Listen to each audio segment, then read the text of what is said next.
3 October বিকেলে air আরাবিয়ার একটি flight land করেছে। ইমিগ্রেশনের আনুষ্ঠানিকতা শেষ করে যাত্রীরা তখনও এসে পৌঁছাননি, কিন্তু তার আগেই কনভেয়ার বেল্টে এসে গেছে লাগেজ, যা দেখে রীতিমতো অবাক অনেকে। জাস্ট নাও এইমাত্র আমি আসলাম, হ্যাঁ একটা পেলাম, আর একটা হয়তো লোডিং এই জায়গায় আছে। বাংলাদেশ এয়ারপোর্টের সার্ভিসটা দেখে সত্যি অবাক হয়ে গেছি। এত কমপ্লেন শুনি, কিন্তু আজকে আমরা এখানে এসেই দেখি যে আমাদের লাগেজ অলরেডি চলে আসছে। 17 বছর ধরে আমি সৌদি আরব করি, আমি আসি যাই, কিন্তু এইবার যা পাইলাম আলহামদুলিল্লাহ ভালো পাইছি। আগে তো অনেকটা সময় লাগতো, অনেকটা ঝামেলা হতো, এখন মোটামুটি ভালো। মালগুলো যখন আমরা বেল্টে আসে তখন যারা এখানে ছিল ওরা মোটামুটি ভালো সার্ভিসই দিছে, যে আসতেছে ভাই অপেক্ষা করেন বা এই বেল্টে যান, এখানে যান, না ভালো লাগলো। এইবার নিয়ে 5 বার, এই 5 বারের মধ্যে এইবারই প্রথম এরকম হইল। প্রবাসীরা বিমানবন্দরে নেমে যে সমস্যায় পড়েন তা হলো বাইরে অপেক্ষায় থাকা, প্রিয়জনদের সাথে যোগাযোগের। এতদিন বিমানবন্দরে পৌঁছার পর আগে সিম কিনতে হতো বা বাইরে গিয়ে প্রিয়জনদের খুঁজতে হতো, কিন্তু এখন একজন যাত্রী বিনা পয়সায় টেলিফোন করতে পারছেন। এজন্য আগমনী টার্মিনালে বসানো হয়েছে 10টি টেলিফোন বুথ। খুশি হয়েছি, কারণ অনেক হয়রানি হইতেছে আগের বার। যেরকম বাইরে বের হয়ে কথা বলতে গেলে ডলার চায়, ফোন দিতে চায় না, টাকা চায়, আবার অনেক বাটপারও আছে বাইরে, মানে হয়রানি হয়েছি। এখন অনেকটা খুশি হয়েছি, কারণ সবকিছুই ঠিকঠাক, মালও পাইছি তাড়াতাড়ি, আর ফোনও দিতে পারছি। অবশ্যই আমাদের বহুত উপকার লাগবে, কারণ অনেক লোক আসলে দেখা যায় সিম আপনার বন্ধ থাকে, কল করতে পারে না, তো এখান থেকে বলো বড় উপকৃত হবে লোক। সিম থাকে না, ফোন দিতে পারে না, ইয়ারফোন টাকায় নিতে হয়, তার জন্য এটা অনেক ভালো সুবিধা হয়েছে। যারা প্রথমবারের মতো দেশের বাইরে যাচ্ছেন, বিমানবন্দরের অনেক প্রক্রিয়াই তাদের অজানা।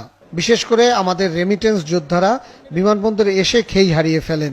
এয়ারলাইন্সের কাউন্টার কোথায়, ইমিগ্রেশন ফর্ম কিভাবে পূরণ করবেন, কিংবা ব্রেস্ট ফিডিং রুম বা ওয়াশরুম কোন দিকে, এমন শত শত জরুরি প্রশ্নের উত্তর দেবার জন্য কাউকে পাওয়া যেত না।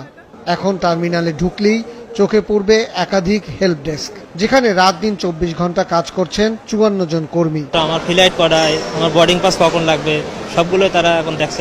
যারা নতুন ওদের জন্য তো অনেক সুবিধাজনক এই সার্ভিসটা, যারা রেগুলার তো ইউজ টু, কিন্তু এখন তো আমি ফার্স্ট টাইম ইউজ করছি, তো আমার জন্য অনেক হেল্পফুল। কোন কাউন্টারে যাবে এটা ওনারা বুঝতে পারে না, আমরা ওভাবেই ওনাকে বলে দেই।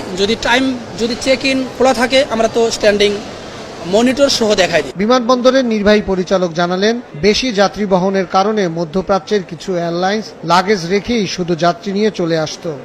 এসব এয়ারলাইন্সের বিষয়ে কঠোর ব্যবস্থা নেওয়ার কারণে সেই প্রবণতাও কমেছে। কিছু কিছু এয়ারলাইন্সের সাথে যে সমস্যাটা পেয়েছি, তাদেরকে আমরা মূলত যেটা করেছি যে তাদের কিছু কিছু রুটের কিছু কিছু ফ্লাইট আমরা সাময়িকভাবে সাসপেন্ড করেছি, এবং সাসপেনশনের পরে আমরা কিছু কিছু অরিজিন থেকে এয়ারলাইন্সের তরফ থেকে সিট রেস্ট্রিকশনও করা হয়ে গেছে।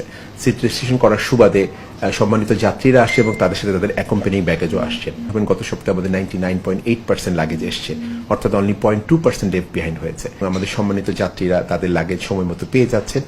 এরপরে যদি কোনো লাগেজে কোনো সমস্যা থাকে, আমরা সম্মানিত যাত্রীকে 71 টিভির মাধ্যমে রিকোয়েস্ট করবো যেন বিমানবন্দরে থাকা অবস্থাতেই তাদের যেই ক্লেমগুলো ড্যামেজ যদি হয়ে থাকে বা কোনো অসঙ্গতি হয়ে থাকে, সেটা যেন কমপ্লেইনটা করেন, যাতে আমরা দ্রুততম সময়ে ব্যবস্থা করতে পারি। তাদের কোনো সমস্যা হয়ে থাকলে সেটা এখানে হয়েছে না অরিজিন থেকে হয়েছে, সেটাও আমরা বের করে সম্মানিত যাত্রীকে জানাতে পারবো এবং তাদের ড্যামেজগুলো আমরা সেটেল করার জন্য এয়ারলাইন্সকে বলতে পারবো। তিনি জানান, পুরো বিমানবন্দর সিসি ক্যামেরার আওতায় এসেছে, তাই ব্যাগ কেটে জিনিসপত্র চুরির ঘটনা এখন প্রায় অসম্ভব। সুযোগ নেই, বিকজ আমাদের গ্রাউন্ড হ্যান্ডলিং যারা লাগেজগুলো নামাচ্ছেন, তারা সিকিউরিটি তল্লাশির মাধ্যমে বিমানে উঠেন এবং নামেন। তাদের প্রত্যেকটি কাজ, লাগেজ নামানো, লাগেজ বেল্টে দেওয়া, প্রত্যেকটি কাজ সিসিটিভির আওতাভুক্ত।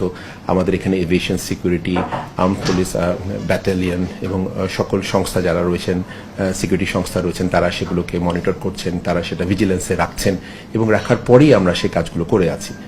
সো এটা পুরোটা যেমন একদিকে আমাদের নিরাপত্তা তল্লাশির মাধ্যমে এনশিওর করা হচ্ছে, সিসিটিভি ফুটেজের মাধ্যমে এনশিওর করা হচ্ছে, আর তারপরে আমরা সেটাকে যে কোনো কমপ্লেন থাকলে পরে সেটাকেও অ্যাটেন্ড করছি। তারপরও কোনো অভিযোগ পেলে যথাযথ ব্যবস্থা নেওয়ার কথা জানান হযরত শাহজালাল আন্তর্জাতিক বিমানবন্দরের নির্বাহী পরিচালক group captain M Kamrul Islam.